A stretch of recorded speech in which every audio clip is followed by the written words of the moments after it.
இன்னைக்கு நம்ம பிளாக்ல வர 45th எபிசோடு தான் பார்க்க போறோம். எபிசோட ஓப்பனிங்ல நம்ம வால்டியாவும் மேக்னாவும் அவங்க பவர்ஸை கம்பைன் பண்ணி கொண்டு போய் அச்சிருப்பானுங்களா. கரெக்டா நம்ம ஆஸ்தாவும் கியாட்டாவும் அதை வந்து பார்க்கும்போது அங்க அப்படியே பயங்கரமான புழுதி பறந்துட்டு இருக்கும். அதே நேரத்துல அவங்க ரெண்டு பேரோட அந்த காம்போ அட்டாக்குங்கிறது கொஞ்சம் ஒரு துளி கூட அந்த வெட்டோவை டேமேஜ் பண்ணியிருக்காது. என்னடா ஆளுங்க ரெண்டு பேர் ஒன்னா சேர்ந்து அட்டாக் பண்ணிவே அந்த சிங்கத்தலைனுக்கு எதுவும் ஆகலன்னு அந்த ஹை பிரீஸ்டும் லைட்டா ஜெர்க்காக கமான் வால்டி அண்ட் மேக்னா, நீங்க ரெண்டு பேரும் ஒரு உண்மையான ஆம்பளை மாதிரி நடந்துகிட்டீங்க. அடுத்தது ஆஸ்தான்னு அவன் மேல நம்ம கேப்டன் யாமி நம்பிக்கை வச்சிருந்திருக்க. அந்த வெட்டோவுமே என்னடா இது உங்க ரெண்டு பேரும் கூட திருப்பி சண்டை போடலான்னு சொல்லி ஒரு வாய்ப்பு கொடுத்திருந்தா இப்படி என்ன ஏமாத்துறீங்களே, சரி உங்களை காலி பண்ணிட்டான்னு போட்டு தள்ள போகும்போது ஆஸ்தா உள்ள வந்துடுறான். ஆனா இந்த ஆன்டி மேஜிக் ஸ்குவாட வச்சிருந்திருக்க குட்டி பையனா, அன்னைக்கு நீ லிக்ட அட்டாக் பண்ணதுல இருந்து உன்னை ஏதாவது பண்ணணும்னு நினைச்சுக்கிட்டு இருந்தேன், அதுக்கான நாள் வந்துருச்சு, முச்சல்லாமான்னு முச்சல்லாமான்னு ஆஸ்தா இன்னொரு பிளேட் எடுத்து அட்டாக் பண்ணுவானா. அண்ட் ஆஸ்தாவோட ஆன்டி மேஜிக் ஸ்குவாடுங்க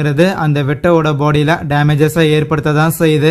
எப்படியோ அந்த மேஜிக் ஸ்டோனை தேடி தானே வந்திருக்கீங்க, கண்டிப்பா அது உங்களுக்கு கிடைக்க போறது இல்லடா, அதை வச்சுக்கிட்டு நீங்க என்ன பண்ணலான்னு இருக்கிறீங்கன்னு எங்களுக்கு ஏற்கனவே தெரியும்டான்னு ஆஸ்தா கத்திக்கிட்டு இருந்தா. சரிடா குட்டி பையா, அப்படின்னா அந்த ஒரு விலாவரியான விளக்கத்தை எதையும் நான் கொடுக்கணுங்கிற தேவையில்லைன்னு நினைக்கிறேன். இருந்தாலும் ஆல்ரெடி என்னை எதிர்த்த 3 பேரை எப்படி துவைச்சு தூக்கி போட்டிருக்கணும், அதே நிலமா தாண்டா உனக்குன்னு சொல்லிட்டு இருக்கவே அந்த கியாட்டாவும் அடிப்பட்டு கிடக்குற அவனோட அப்பாவை பார்த்துட்டு ரைட் எங்க அப்பனையும் தூக்கி போட்டானா, யாராவன் அப்படின்னு பார்த்தா அந்த கியாட்டோ தான் மேஜிக் யூஸ் பண்றான்ல. சோ அதனால அந்த வெட்டோட மேஜிக்ங்கிறது பயங்கர ஸ்ட்ராங்கா இருக்குது, அவன்கிட்ட பயங்கர ரிசர்வ் இருக்குதுன்னு சொல்லிட்டு அப்படியே ஆச்சரியப்பட்டு போயிடுறான். அவ்வளவு ஸ்ட்ராங்கா இருக்கிற அந்த வெட்டோவுமே இப்போதைக்கு அந்த மேஜிக் ஸ்டோனை தென்னணும் அவசியம் இல்லைன்னு நினைக்கிறேன். அதுக்கு முன்னாடி இந்த இடத்துல இருக்கிற எல்லாரையும் போட்டு தள்ளிட்டு குழி தோண்டி புதைச்சதுக்கு அப்புறம் இந்த கிராமத்துல இன்னும் சில ஆளுங்களா இருக்கிறானுங்களே அவனுங்களே சேர்த்து காலி பண்ணிட்டு அப்புறமா பொறுமையா அந்த மேஜிக் ஸ்டோனை நான் கொஞ்சம் டைம் எடுத்து தேடிக்கிறேங்கிற மைண்ட் செட்ல தான் இருப்பான். ஆனா அது வரைக்கும் நாங்க என்ன வேடிக்கை பார்த்துட்டு இருப்ப மாட்டான்னு கைட்டோவும் நம்ம ஹீரோவும் ஒன்னா சேர்ந்து கம்பைன் பண்ணி அட்டாக் பண்ண ட்ரை பண்றாங்க.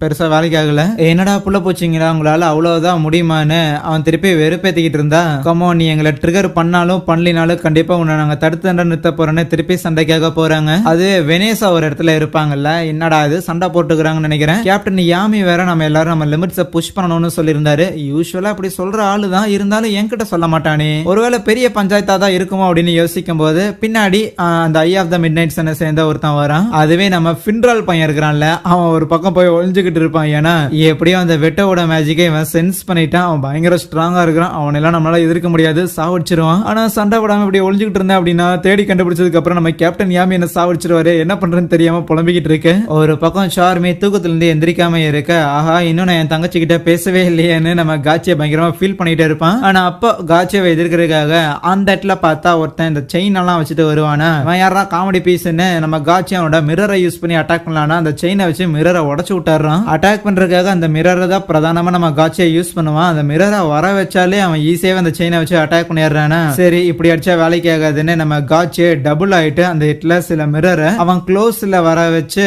அவனை பிளாஸ்ட் பண்ணி காலி பண்ணலாம் அப்படின்னு பார்த்தா பிளாஸ்டும் ஆகுது, ஆனா அவன் காலி ஆகல. அதுக்கு பதிலாக தனக்கு டேமேஜ் ஆகாத மாதிரி அந்த செயினை வச்சு ஒரு பேரியர் மாதிரி ஃபார்ம் பண்ணிக்கிறான். காட்சியோட டூப்ளிகேட்டையும் அசால்ட்டா அவன் டார்கெட் பண்ணி அடிச்சு உடச்சிட்டு, என்ன தம்பி எங்க குரூப்ல இந்த இரும்பு பொருட்களை வச்சு சண்டை போடுறனா இல்ல ஐயா தான் கில்லாடின்னு சொல்லி அவன் வச்சிருந்த அந்த செயினோட எண்டுல 2 பெரிய அயன் பாலை உருவாக்குவான். இதை வச்சு உன்னை முடிச்சிருந்தான்னு. அது ஒரு பெரிய பிரச்சனை தான். காட்சி அவன்கிட்ட இருந்து முடிஞ்ச அளவுக்கு எஸ்கேப் தான் ஆயிட்டு இருப்பான். ஏன்னா இவன்ட்ட அந்த அளவுக்கு ஒன்னும் பவர் இருக்கிற மாதிரி தெரியல. ஆனா அவனோட செயின் வச்சு இந்த அயன் பாலை வச்சு அட்டாக் பண்றதுங்கிறது அவனுக்கு அஃபென்ஸ் அட்டாக் பண்றதுக்கும் சரி, டிஃபென்ஸ் அவன் மேல விழுகிற அட்டாக்க தடுக்கிறதுக்கும் சரி பயங்கர ஹெல்ப்ஃபுல்லா இருக்கு. கொஞ்சம் கிளவரான ஒரு எதிரியா இருக்கிறானே, இவனை எப்படி எதிர்க்கிறதுன்னு யோசிக்கும் போது அப்ப அவனோட காலை ஒரு நண்டு பூச்சி இழுத்துக்கிட்டு இருக்கும். டேய் எங்கடா போய் ஒளிஞ்சுக்கிட்ட, கேள்விப்பட்டேன் பிளாக் புல்ஸ்ல நீ தான் மொக்கையான ஆளாமா, உன்னை முடிச்சு கட்டணும்டா, சீக்கிரம் வெளியில வாடா அப்படின்னு கூப்பிட்டு இருந்தா. மறுபடியும் காட்சி அந்த இடத்துல அவனோட க்ளோனை யூஸ் பண்ணி வந்து நிக்கிறானா. க்ளோன்லாம் வேலைக்கு ஆகாதுறான்னு அவன் ஒரு தடவை அட்டாக் பண்ண காட்சியோட க்ளோன் காணாம போயிருது. ப்ளீஸ் என்னோட உயிரோட விட்டுரு அப்படின்னு அந்த இடத்துல காட்சி அழுது புலம்பிட்டு இருக்க.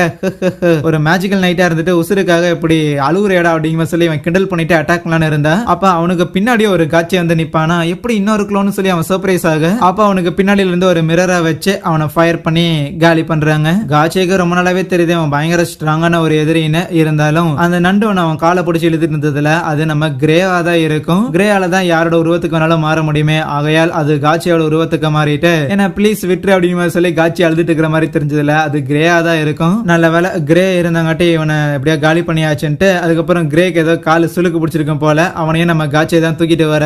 2 பேரும் நேரா போய் நம்ம சார்மி இருப்பால அவ்வளவுதான் எழுப்பலான்னு போயிருப்பாங்களா. அப்போ தரையில கால் வச்சோன்னே ஏதோ வைண்ட் மாதிரி வந்துட்டு அவங்க 2 பேரையும் அங்க ட்ராப் பண்ணிடுது. அதுவுமே அந்த ஐ ஆஃப் த மிட் நைட் சன்னை சேர்ந்த ஒருத்தனா தான் இருப்பானா. அது மட்டும் இல்லாம காட்சேவோட கிரிமாயரையும் அவன் இருந்து தனியா எடுத்துருவான். அதனால அவனால மேஜிக்கே பயன்படுத்த முடியாம இருக்க அங்க ஆல்ரெடி இவங்களை எதிர்க்கிறதுக்காக இந்த அண்டர் கிரவுண்ட் டெம்பிள சேர்ந்த ஒருத்தன் சண்டை போட்டு இருந்திருப்பான்ல, அவனையும் பிடிச்சி வச்சிருந்திருக்காங்க. உங்க யாரால இங்க இருந்து தப்பிக்க முடியாதுடான்னு அந்த ஆள் ஏதோ வில்லத்தனமா பேசிக்கிட்டு இருக்க அப்ப காட்சேவும் சார்மி புள்ள அங்க சும்மா தானே இருக்கிற, ஏதாவது எந்திரிச்சவன் அப்படிங்கிற மாதிரி தான் யோசிப்பாரு. இருந்தாலும் வேற யாரையெல்லாம் நம்பிக்கிட்டு இருக்க முடியாது, நானே தான் ஏதாவது ஒண்ணு பண்ணணுமே ஏதாவது பண்ணணுமே நினைக்க அப்ப ஆஸ்தா சொல்லிருப்பான்ல, எல்லாத்தையும் தனியா பண்ண முடியும் அப்படின்லாம் நினைக்காதீங்க, உங்களுக்குன்னு ஃப்ரெண்ட்ஸ் எல்லாம் இருப்பாங்க, ஃப்ரெண்ட்ஸ் உங்களை வந்து ப்ரொடெக்ட் பண்ணுவாங்கன்னு. ஓகே அப்ப கொஞ்சம் காமா யோசிக்கணும் அப்படின்னு காட்சே நினைச்சா நம்ம கிரே என்னன்னா அங்க புலம்பிக்கிட்டு இருப்பான், ஏன் உயிர் போக போதே காட்சே ஏதாவது பண்றா அப்படின்னு புலம்பிட்டு இருக்க. அந்த ஐ ஆஃப் த மிட்நைட் என்ன சேர்ந்தவனும் என்னப்பா ஏதாவது என்ன தோக்கடி இருக்கு பிளான் கீது போட்டு எடுக்கிறீங்களோ, கமான் உங்க எந்த ஒரு பிளானும் ஒர்க் ஆக போறது இல்ல, ஏன்னா ஆல்ரெடி என்னோட வைண்ட் உங்களோட மேஜிக் எல்லாத்தையுமே ஆல்மோஸ்ட் பாதிக்கு மேல உறிஞ்சு எடுத்துருச்சுன்னு சொல்லிட்டு இருக்கேன். அந்த மேஜிக்கே போதுமானதுன்னு கிரே அவனோட பவரை யூஸ் பண்ணி அங்க இருக்கிற ஒரு பெரிய பாறைய ஒரு பெரிய மீட்டா மாத்தி விட அதை பார்த்தவனும் மீட்டா இல்லப்பா நான் ஒரு வெஜிடேரியன் சொல்லிட்டு இருப்பானா, அது உனக்கு கிடையாது வேற ஒருத்தருக்குன்னு சொல்லும் போதே தூங்கிக்கிட்டு இருந்த நம்ம சார்மிக்கு அந்த மீட்டோட ஸ்மெல் வந்தோடனே எவன்டா அது ஏன் சாப்பாடு பார்க்க நிக்கிறதுன்னு சார்மி எந்திரிச்சு ஃபுல் பவரை யூஸ் பண்ணி அந்த ஆளாச்சு தூக்கி கெடாசியா. அருமையோ அருமை, இந்த உணவு எனக்கு தானே போய் அதை கடிச்சா அது திருப்பி கல்லா மாறிடுது. அப்ப காட்சேவன் கிரேவை பார்த்து ஓகே ஃபைன், இது வரைக்கும் நான் நிறைய பேர் டிரான்ஸ்ஃபர்மேஷன் மேஜிக்லாம் யூஸ் பண்ணி பார்த்துருக்கேன், ஆனா அவங்க எல்லாருமே அதை தம்மேல மட்டும்தான் பயன்படுத்தி நான் அதிகமா பார்த்திருக்கேன். இன்னும் சொல்ல போனா வேற ஒரு ஆப்ஜெக்ட் மேலேயே அப்படி டிரான்ஸ்ஃபர்மேஷன் மேஜிக்கை யூஸ் பண்ற அளவுக்கு நீ திறமசாலியா இருக்கிறீன்னா கண்டிப்பா நீ பெரிய கைதான்ப்பா அப்படின்னு பாராட்டிக்கிட்டு இருக்கேன். அப்போ கிரேயோட பாடி பார்த்தா ஒரு மாதிரி பண்ண ஆரம்பிச்சிடும். கிரேயோட மேஜிக்ங்கிறது கம்மியாகிட்டு இருக்காமா, ஆல்ரெடி அந்த எதிரி தான் மேஜிக்கை பாதிக்கு மேல உறிஞ்சு எடுத்துருப்பான்ல, இங்க வந்தது ஏகப்பட்ட தடவை அந்த டிரான்ஸ்ஃபர்மேஷன் மேஜிக்கையும் பண்ணியாச்சு. சோ மொத்த பவரும் போய் அந்த இடத்துல கிரேயோட உண்மையான ஃபார்முக்கு வர மாதிரி தெரிய, ஆஹா எப்ப பார்த்தாலும் சிகரெட் பிடிச்சிட்டு இருக்கிற அந்த பெரிய கிரே அது உண்மையான கிரே கிடையாது. அப்போ கிரேயோட உண்மையான உருவம் எப்படி இருக்குன்னு பார்த்தா நம்ம கிரே அந்த இடத்துல ஆக்சுவலி ஒரு பொண்ணா டிரான்ஸ்ஃபார்ம் ஆக, ஆஹா எனக்கு இந்த உருவம் பிடிக்கல அப்படிங்கிற மாதிரி கிரே கத்திக்கிட்டு இருப்பாளா. என்னடி பார்க்க அழகா இருக்கிற, உன் வயசு என்னன்னு சார்மி கேட்கும் போது 24ன்னு சொல்லுவாளா. கிரே 24 எனக்கு 19 தான் ஆச்சு, என்ன விட நீ 5 வயசு பெரிய பொண்ணா அப்படிங்கிற சொல்லி ஷாக் ஆயிட்டு இருக்க. இங்க ஆஸ்தாவும் அந்த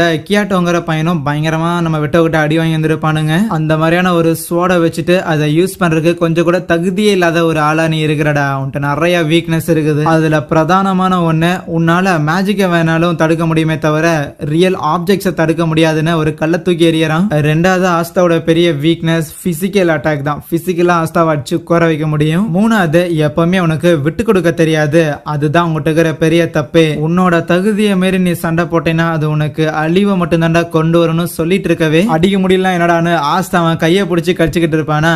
அப்போ நம்ம காகனோ அவளோட அட்டாக்கை பயன்படுத்த நம்ம ஆஸ்தாவை காப்பாத்துறதுக்காக சில்வாவும் காகனும் ஒன்னா வரும்போது அங்கேயே இந்த ஒரு எபிசோடை முடிக்கிறாங்க. Soya thank you.